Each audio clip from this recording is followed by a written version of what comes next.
नमस्कार साथियों, स्वागत है आपका हमारे यूट्यूब चैनल जीएस नीति में। दोस्तों, उम्मीद करते हैं बहुत अच्छे होंगे आप और अपनी पढ़ाई बहुत ही ज़बरदस्त तरीके से कर रहे होंगे। मैं भी आप लोगों के लिए लगा हुआ हूँ और एंशिएंट हिस्ट्री की सीरीज़ में हम लोग पाषाण काल पढ़े थे। पाषाण काल के बाद हम लोग हड़प्पा सभ्यता पे आए थे। हड़प्पा सभ्यता में हमने काफ़ी चीज़ें देखी थी और जो कल देखी थी उसमें हम लोग देखे थे कि हड़प्पा से कौन-कौन सी सामग्री हमें मिली थी। फिर मोहनजोदड़ो से कौन-कौन सी चीज़ें हमें मिली, कौन-कौन से साक्ष्य मिले थे, ये देख लिए थे। फिर चनहूदड़ो से क्या-क्या मिला था, ये भी हमने देखा था। लोथल से क्या मिला था, ये देखा था। फिर कालीबंगा को देखा था, बनावली को देखा था, राखीगढ़ी, मित्ताथल और कुणाल। इतनी चीज़ें हम लोगों ने कल देख ली थी। अब इसके आगे हम लोग शुरू करेंगे धौलावीरा। धौलावीरा में कौन-कौन सी चीज़ें मिली थीं। फिर रोपड़ में कौन-कौन सी चीज़ें पाई गई थीं। फिर आलमगीरपुर में, सनौली में, सुरकोटदा और सुटका गेंडोर में, ये सारी चीज़ें हम आज देखेंगे। दोस्तों, आपसे निवेदन है कि यदि आप हमारे चैनल पे नए हैं तो चैनल को सब्सक्राइब ज़रूर करें और यदि आपने हमारी पीछे की क्लासेस नहीं देखी हैं तो उनको ज़रूर देखें। इससे आपका कॉन्सेप्ट जो है वो बहुत ही क्लियर हो जाएगा और आपको लगेगा कि हाँ, पीछे की चीज़ें हमारी काफ़ी तैयार हैं। तो चलिए शुरू करते हैं धौलावीरा से कि धौलावीरा में कौन-कौन सी चीज़ें हमें मिली थी। तो जैसे हमने मोहनजोदड़ो का टूर आपको कराया था, वैसे हम धौलावीरा घूमते हैं, देखते हैं कि धौलावीरा कहाँ पे है और उससे क्या-क्या चीज़ें हमें मिली थी।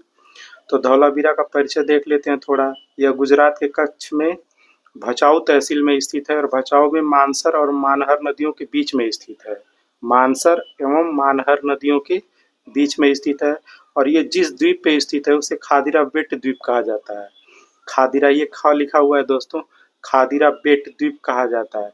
जैसे मैं आपको मैप में दिखा देता हूँ। जैसे मान लीजिए ये है,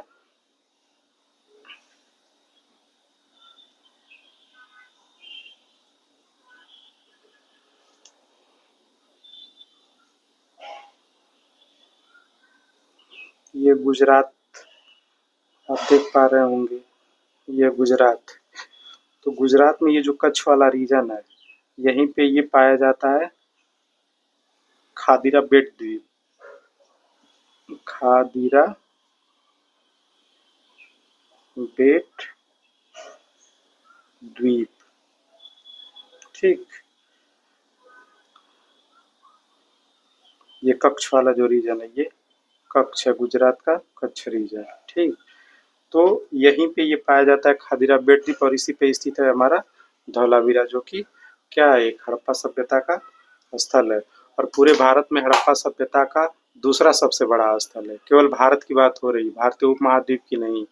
अगर भारतीय उपमहाद्वीप में पूछा जाए तो ये 5वां सबसे बड़ा स्थल हो जाएगा, लेकिन केवल भारत की बात करें तो भारत में ये दूसरा सबसे बड़ा हड़प्पा सभ्यता का स्थल है, ठीक। इतनी चीज़ें आ गई होंगी समझ में। अब देखते हैं, धौलावीरा को सफ़ेद कुआं भी कहा जाता है, वीरा का कुआं भी कहा जाता है और आयताकार नगर भी कहा जाता है। ये चीज़ें ध्यान, ये उनके उपनाम है, इनको ध्यान रखिएगा कि धौलावीरा को सफ़ेद कुआं, वीरा का कुआं और आयताकार नगर भी कहा जाता है, ठीक। अब हड़प्पा सभ्यता की पहली खगोलीय पर्यवेक्षणशाला यहीं से मिली है। हड़प्पा सभ्यता की जो पर्यवेक्षणशाला है, खगोलीय पर्यवेक्षणशाला, वो यहीं से मिली है। और सुनामी के जो पहले साक्ष्य हैं, यानी सुनामी का जो साक्ष्य मिला है वो भी धौलावीरा से ही मिला है। आप देख सकते हैं, ये हमने लिखा हुआ है कि सुनामी का जो साक्ष्य मिला है वो कहाँ से मिला है, धौलावीरा से मिला है। जो इनके स्थल हैं, उन स्थलों को हम एक बार देख लेते हैं कि ये स्थल जो है वो किस ऑर्डर में है, बड़े से छोटे की तरफ। जैसे भारतीय उपमहाद्वीप में सबसे बड़ा नगरों का क्रम क्या है, तो भारतीय उपमहाद्वीप में सबसे बड़ा हड़प्पाई नगरों का क्रम है। ये नगरों का नहीं, केवल हड़प्पाई नगरों का क्रम है। तो उसमें सबसे बड़ा हड़प्पाई स्थल जो है वो है मोहनजोदड़ो, उसके बाद आता है हड़प्पा, उसके बाद आता है गनेरी वाला, उसके बाद आता है राखीगढ़ी। तो आप देख सकते हैं कि राखीगढ़ी जो है वो चौथा सबसे बड़ा स्थल है। उसके बाद आता है धौलावीरा, उसके बाद आता है कालीबंगा, ठीक। तो राखीगढ़ी, धौलावीरा और कालीबंगा ये तो तीनों के तीनों कहाँ पे हैं? भारत में स्थित हैं। लेकिन उपरोक्त तीनों जो हैं मोहनजोदड़ो, हड़प्पा और गनेरी वाला ये जो है पाकिस्तान में है। तो इन चीज़ों को ध्यान में रखिएगा। फिर उसके बाद देखते हैं धौलावीरा 3 भागों में बाँट कर बसाया गया था। देखिए हड़प्पा के जितने भी स्थल हैं वो केवल और केवल 2 भागों में बाँट कर बसाए गए हैं। धौलावीरा एकमात्र स्थल है जिसको 3 भागों में बाँटकर, जिसके नगरों को 3 भागों में बाँटा गया है। एक दुर्ग क्षेत्र में, एक मध्यम नगर में और एक निचला नगर में। आप समझ सकते हैं दुर्ग क्षेत्र, मध्यम नगर और निचला नगर, जबकि इन दोनों को एक आयताकार बाउंड्री के द्वारा घेरा गया है, जबकि निचले नगर को नहीं घेरा गया है। ठीक, आ गई होगी ये बात समझ में। फिर धौलावीरा से स्टेडियम के साक्ष्य मिले हैं। खेल के जो स्टेडियम होते हैं वो धौलावीरा से ही मिले हैं, ये ध्यान रखिएगा, बहुत ही इंपॉर्टेंट है। सूचना पट या साइन बोर्ड के साक्ष्य भी कहाँ से मिले हैं? तो हमें धौलावीरा से ही मिले। और उस पर कुल कितने अक्षर मिले हैं? तो 10 अक्षर मिले हैं। सबसे इम्पोर्टेंट जल प्रबंधन के साक्ष्य, वाटर हार्वेस्टिंग के जो साक्ष्य मिले हैं वो भी हमें कहाँ से मिले हैं? धौलावीरा से ही मिले हैं। कृत्रिम जलाशय का जो साक्ष्य है वो कहाँ से मिला है? हमें धौलावीरा से मिला है। धौलावीरा को देखिए, यहाँ देख सकते हैं कि भारत में स्थित पहला स्थल जिसे यूनेस्को ने 2021 में विश्व विरासत स्थल घोषित किया है। यूनेस्को ने धौलावीरा को विश्व विरासत स्थल के रूप में घोषित किया है। कब? 2021 में। ये भारत में मतलब स्थित पहला स्थल है और भारत का 40वां विश्व धरोहर स्थल है। ये 40 नंबर का विश्व धरोहर स्थल है, जबकि हड़प्पा सभ्यता का पहला स्थल है जिसे यूनेस्को ने विश्व विरासत स्थल घोषित किया है। ठीक है, ये आप देख पा रहे होंगे कि यहाँ पे स्थित है ये क्या नाम है? धौलावीरा। ये जो खादिरा बेट द्वीप है इसी पे स्थित है। ठीक, तो ये तो थी धौलावीरा के बारे में जानकारी। अब हम थोड़ा देख लेते हैं रोपण की। रोपण की क्या विशेषताएं थी, यहाँ से कौन कौन सी चीजें हमें मिली थी। तो रोपण जो है वो पंजाब में सतलज नदी के बाएं तट पर स्थित है। आपको बताए थे हम पीछे भी कि सतलज नदी के तट पर स्थित है। और किस तट पे स्थित है? तो बाएं तट पे स्थित है। ठीक, स्वतंत्रता के पश्चात भारत में खोजा गया प्रथम स्थल था। जब भारत हमारा स्वतंत्र हुआ तो उसके बाद भारत में जो खुदाई हुई और जो सबसे पहले हड़प्पा स्थल के रूप में खोजा गया था वो यही था, रोपण ही। तो रोपण जो है वो स्वतंत्रता के पश्चात सबसे पहली खुदाई यहीं पे हुई थी और सबसे पहले इसी को खोजा गया था। तथा दूसरा स्थल जो था वो कालीबंगा, जो दूसरा स्थल खोजा गया था वो कौन सा था? कालीबंगा था। यहाँ से मानव के साथ जो साक्ष्य मिले हैं, यहाँ से मानव के साथ कुत्ते को दफनाया गया साक्ष्य मिला है। मतलब देखिए, एक तो बुर्जा होम, आपको याद होगा कि बुर्ज होम जो है वो जम्मू कश्मीर में है। वहां से भी मानव के साथ कुत्ते को दफनाए जाने के साक्ष्य मिले हैं, पर वो साक्ष्य जो है वो नवपाषाण कालीन है। और जो रोपण से मिले हैं मानव के साथ कुत्ते को दफनाए जाने के साक्ष्य, वो हड़प्पा कालीन है। ये ध्यान रखिएगा, पूरे हड़प्पा सभ्यता में एक ही स्थल है जिसमें मानव के साथ कुत्ते को भी दफनाया गया था, तो वो है रोपण। ये पूरे हड़प्पा सभ्यता का एकमात्र उदाहरण है। ठीक, तो ये आप देख लिए। फिर हम आगे चलते हैं। जो अगला स्थल है वो है आलमगीरपुर। आलमगीरपुर आपको पता है कि कहाँ पे स्थित है? तो ये उत्तर प्रदेश के मेरठ जिले में स्थित है। और मेरठ में किस नदी के तट पर स्थित है? तो ये हिंडन नदी के तट पर स्थित है। कौन सी नदी के? हिंडन नदी के बाएं तट पर स्थित है ये भी। हड़प्पा सभ्यता का सबसे पूर्वी स्थल है। विशेषता इसकी क्या है कि ये हड़प्पा सभ्यता का सबसे पूर्वी स्थल यानी सबसे पूर्व में ये स्थित है। ठीक, ये हमने आपको मैप में दिखाया भी था। सबसे पूर्वी स्थल कौन सा है? आलमगीरपुर। सबसे उत्तरी स्थल है मांडा। सबसे दक्षिणी स्थल कौन सा है? दैमाबाद। और सबसे पश्चिमी स्थल कौन सा है? सूतका गेंडोर। तो ये हड़प्पा सभ्यता के चारों पॉइंट हैं जो एक दूसरे से सबसे दूरी पर स्थित हैं। ठीक, तो आलमगीरपुर जो है वो उत्तर प्रदेश के मेरठ जिले में हिंडन नदी के तट पर अवस्थित है। हड़प्पा सभ्यता का सबसे पूर्वी स्थल है। बस यही इसकी 2 विशेषताएं आप याद रखिएगा। फिर एक स्थल है सनौली। सनौली जो है बागपत में, उत्तर प्रदेश में। इसे विश्व का विशालतम कब्रगाह माना जाता है। यानी ये समझ लीजिए कि सबसे बड़ा जो कब्रगाह था वो सनौली से ही पाया गया है, इसलिए इसे विश्व का विशालतम कब्रगाह माना जाता है, सनौली को। बागपत उत्तर प्रदेश में स्थित है। ठीक, फिर आगे बढ़ते हैं। आगे है सुरकोटदा। सुरकोटदा भी गुजरात के कच्छ में ही स्थित है। कहाँ पे स्थित है? तो गुजरात के कच्छ में स्थित है। और यहाँ से घोड़े की अस्थियां मिली हैं। देखिए, घोड़े के चित्रण किसी भी मुद्रा वगैरह पे कहीं नहीं पाई गई हैं। जो घोड़ा है उसका चित्रण या मतलब चित्र न मुद्रा पे पाया गया है, न किसी दीवार पे कहीं नहीं पाया गया है, लेकिन उसकी अस्थियां पाई गई हैं। और उसकी अस्थियां कहाँ से पाई गई हैं? तो वो सुरकोटदा से पाई गई हैं। ठीक, फिर सुरकोटदा से और एक इम्पॉर्टेंट चीज मिली है, 4 कलश समाधान के साक्ष्य। कलश का मतलब ये होता है कि जो शवों की जो हड्डियां होती थी या जो लोग मर जाते थे उनकी हड्डियों को, चुनी हुई हड्डियों को कलश में रख के क्या कर लिया जाता था? वो कलश को ही दफना दिया जाता था। इसी को कहा जाता था कलश समाधान। समझ गए होंगे आप। यानी जो लोग मर जाते थे उनकी चुनी हुई हड्डियों को हम एक कलश में रखते थे और कलश को दफना देते थे। इसी को कहा जाता था कलश समाधान। और ये कहाँ से देखने को मिला है? सुरकोटदा से। और कौन सी चीजें पाई गई हैं? तो तराजू का पलड़ा भी यहाँ से पाया गया है, सुरकोटदा से। ठीक, ये ध्यान रखिएगा। फिर हम आगे बढ़ते हैं। सूतका गेंडोर। सूतका गेंडोर कहाँ पे है? तो ये पाकिस्तान के बलूचिस्तान प्रांत में है और दास्क नदी के किनारे स्थित है। पाकिस्तान के बलूचिस्तान प्रांत में, यानी हमने आपको बताया था। देखिए मैप में हम आपको थोड़ा सा दिखा देते हैं क्योंकि देखने से जल्दी क्लियर होता है।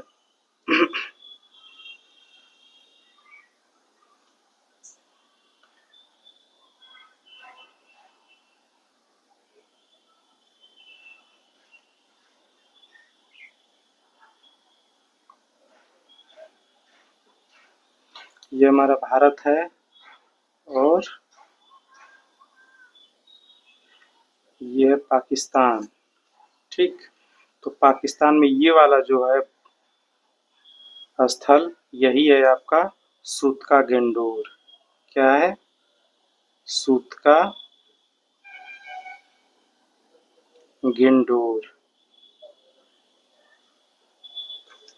ये जो पूरा का पूरा आपका प्रांत है यही है बलूचिस्तान प्रांत। और बलूचिस्तान प्रांत में सबसे बाएं यानी सबसे पश्चिम में यही स्थल स्थित है, सूतका गेंडोर।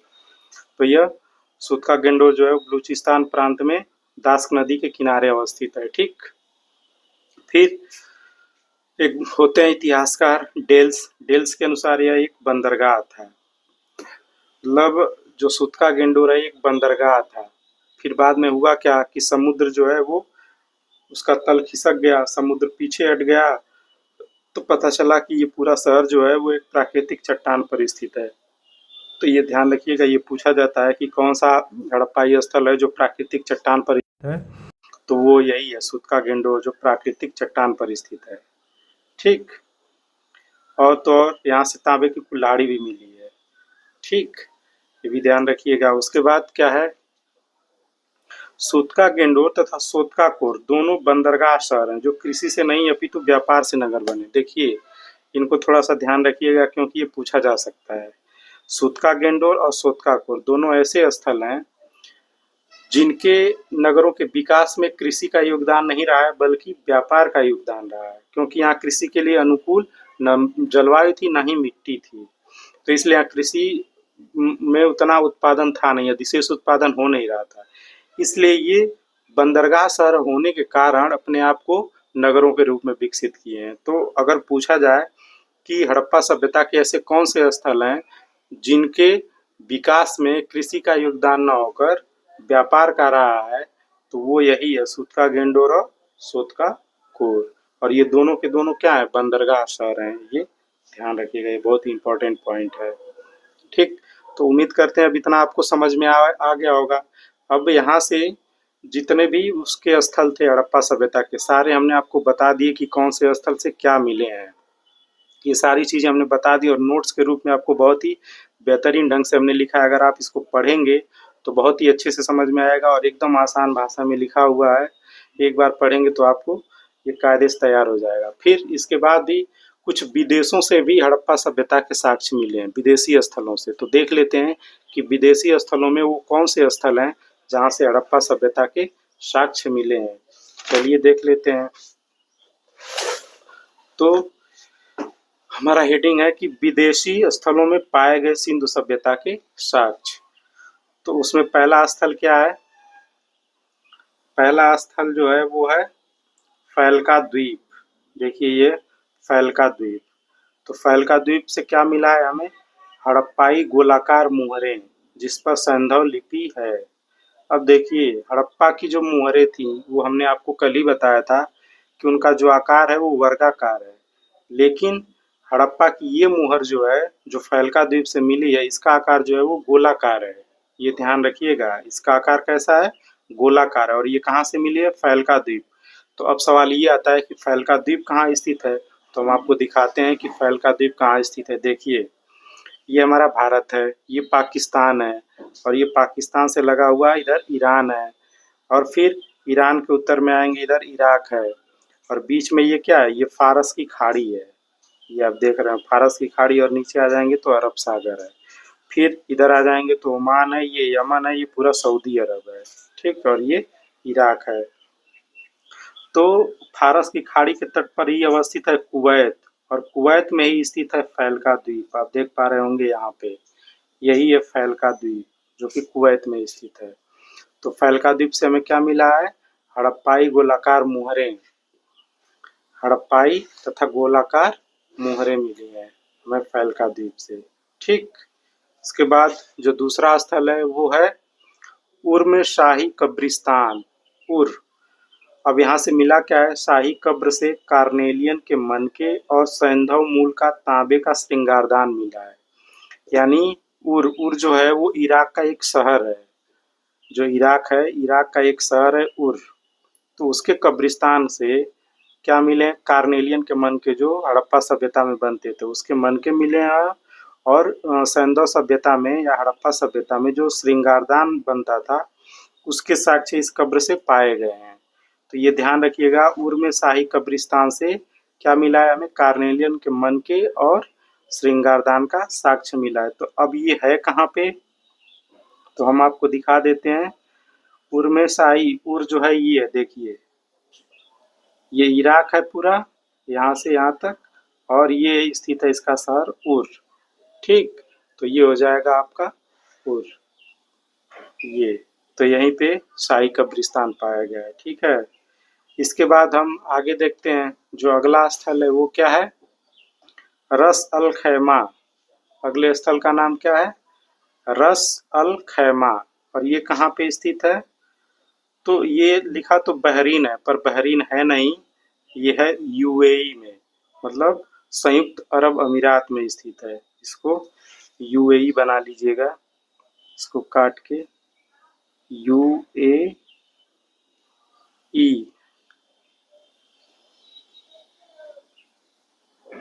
यूएई, ठीक, इसको कहते हैं संयुक्त अरब अमीरात, यूनाइटेड अरब एमिरेट्स। ठीक, तो जो रस अल खैमा है वो संयुक्त अरब अमीरात में यानी यूएई में है। और यहाँ से क्या मिला है?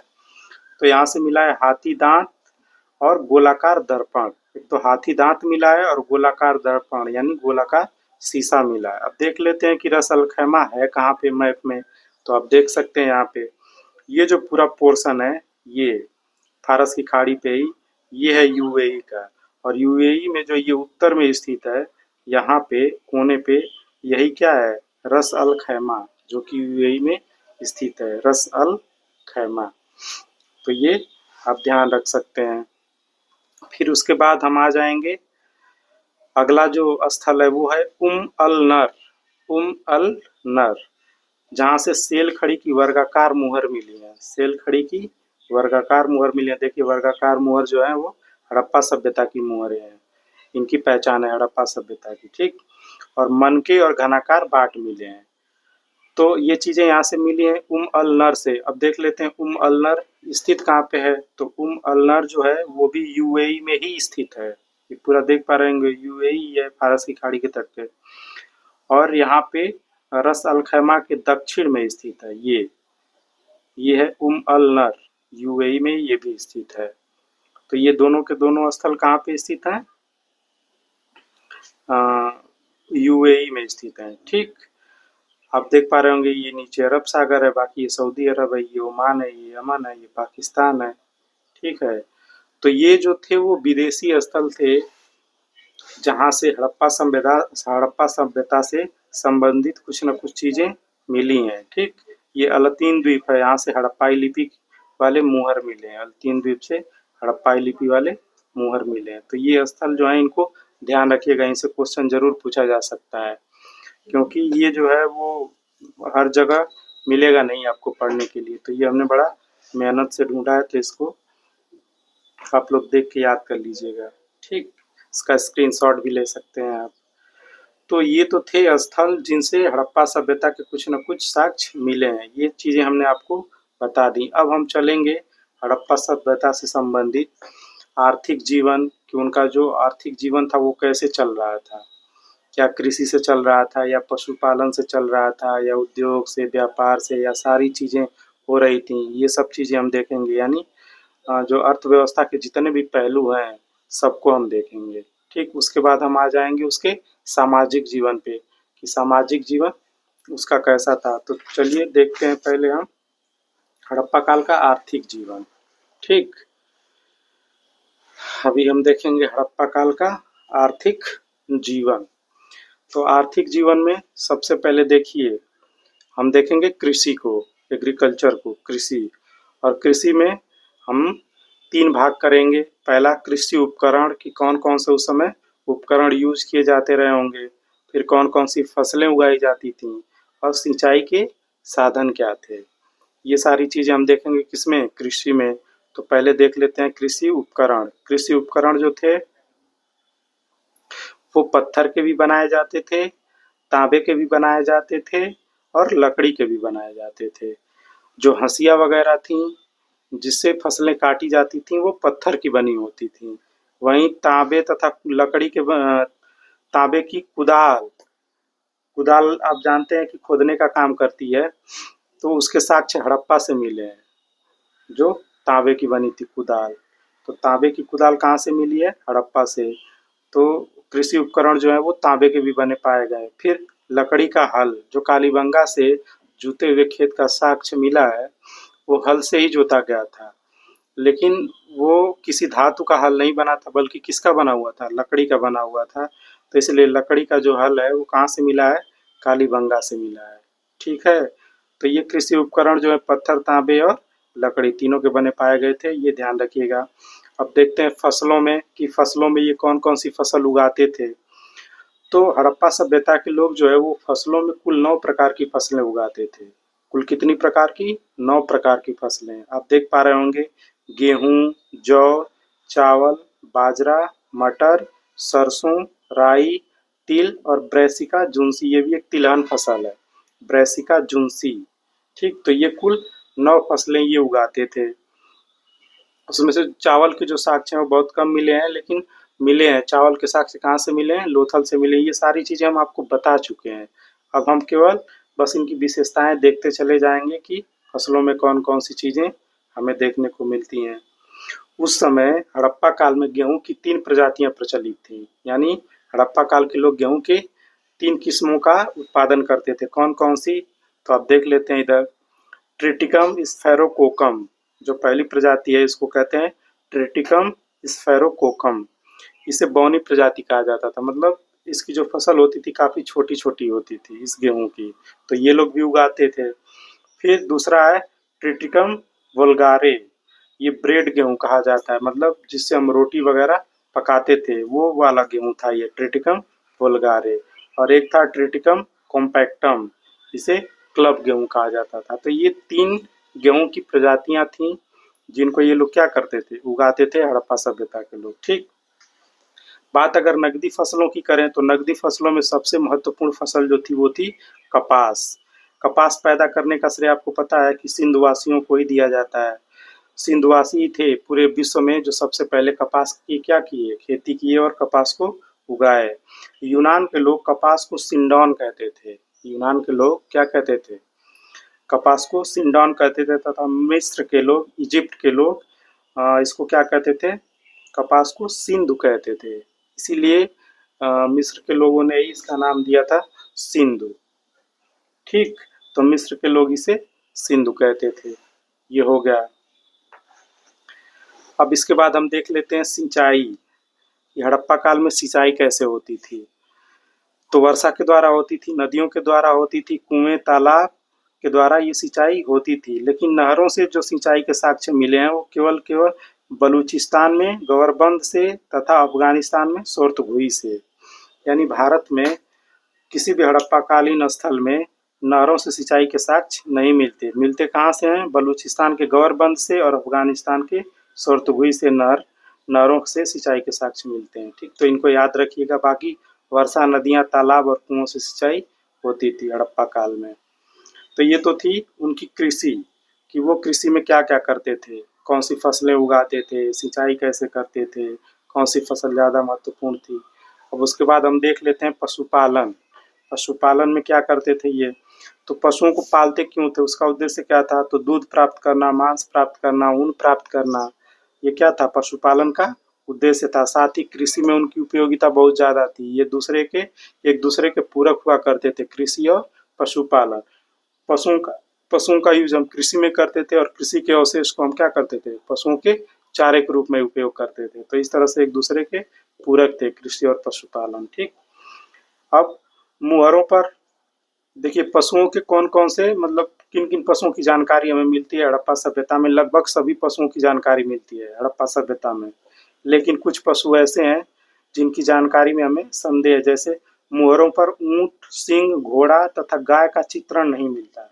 किसी भी मुहर पे न ऊंट का, न सिंह का, न घोड़ा तथा गाय का चित्रण नहीं मिला है। परंतु घोड़े की अस्थियां मिली हैं, घोड़े की हड्डियां मिली हैं। और वो कहाँ से मिली हैं? सुरकोटड़ा से और अड़गुंडई से मिली हैं। लेकिन गाय एक ऐसा जानवर है, ना तो उसका कहीं चित्र मिला है और ना ही उसकी कहीं अस्थियां मिली है। इसलिए गाय जो है वो सबसे विवादास्पद जानवर है पूरे हड़प्पा सभ्यता का। ठीक, तो गाय के साक्ष्य हमें कहीं देखने को नहीं मिलते हैं। तो सर्वाधिक विवाद गाय पर है, इसके साक्ष्य नहीं मिलते। ठीक, तो ये तो हो गया हमारा पशुपालन। फिर आगे देखते हैं शिल्प कला एवं धातु। शिल्प कला एवं धातु, यह कांस्य युगीन सभ्यता थी। आपको पता है कि जो हड़प्पा सभ्यता थी वो कांस्य युगीन सभ्यता थी। कांस्य युगीन सभ्यता का मतलब भी ये होता था कि वहाँ के जो लोग थे वो धातुओं से नई धातुएं बनाना जानते थे। यानी धातु को गलाना, उसका शोधन करना, निष्कर्षण करना और उनसे एक नई धातु बनाना। तो जो कांस्य का निर्माण किया गया वो इसी काल में किया गया, हड़प्पा सभ्यता काल में ही। और हड़प्पा सभ्यता के लोगों ने ही किया। क्या क्या मिलाकर? तो तांबा और टीन मिलाकर उन्होंने क्या बनाया? कांसा, जिसमें तांबे की जो मात्रा होती थी वो 9 और टीन की मात्रा 1, यानी 9:1 के रेशियो में ये मिला के कांसा बनाया गया था। ठीक, तो कांसा निर्माण का श्रेय किसे दिया जाता है? हड़प्पा वासियों को। फिर मृदभांड का ये निर्माण करते थे और चाक पे बर्तन बनाते थे और बहुत ही बेहतरीन बर्तन बनाते थे, एकदम पॉलिशदार मृदभांड बनाते थे ये। और इनका जो कलर होता था मृदभांडों का, और लाल और काला होता था। तो इनके जो मृदभांड थे वो बहुत ही बेहतरीन होते थे, पॉलिशदार, और कलर लाल और काला होता था। ठीक, फिर उसके बाद उद्योग की बात करें तो पूरे हड़प्पा सभ्यता में जो सबसे प्रमुख उद्योग था वो था वस्त्र उद्योग। कौन सा उद्योग था? वस्त्र उद्योग। और वस्त्र उद्योग का सबसे बड़ा जो केंद्र था वो मोहनजोदड़ो था और दूसरा जो था वो हड़प्पा था। क्योंकि मोहनजोदड़ो से 3 छेद वाली तकलियां मिली हैं और हड़प्पा से भी मिली हैं। फिर साथ ही साथ बहुत सारे वस्त्र मिले हैं, सूती धागे मिले हैं। तो इसलिए कहा जा सकता है कि मोहनजोदड़ो जो है वो वस्त्र उद्योग का सबसे बड़ा केंद्र था। ठीक, तो पूरे हड़प्पा सभ्यता में सबसे बड़ा उद्योग कौन सा था? वस्त्र उद्योग था। अन्य उद्योग में सीप और मोती उद्योग भी फेमस थे।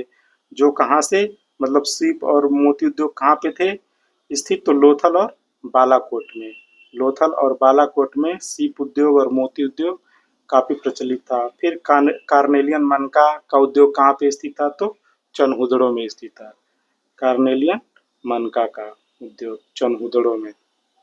तो इस तरह से हमने शिल्प कला यानी हड़प्पा काल का आर्थिक जीवन देखते हुए हमने कृषि देखा, कृषि के बाद पशुपालन देखा और पशुपालन के बाद हमने शिल्प कला एवं धातु देखी। अब इसके बाद हम लोग कल देखेंगे दोस्तों इसके आगे की क्लास में। आपसे निवेदन है कि आपने अगर पिछली क्लास नहीं देखी है तो उसे ज़रूर देखिए और अब तक आप हमारे चैनल को सब्सक्राइब नहीं किए हैं तो दोस्तों ज़रूर करें, और साथ ही हमें कमेंट में ज़रूर बताएं कि हमारी वीडियो आपको कैसी लग रही है। अगर कोई सुझाव हो, कोई सजेशन हो तो वो भी ज़रूर दें। धन्यवाद।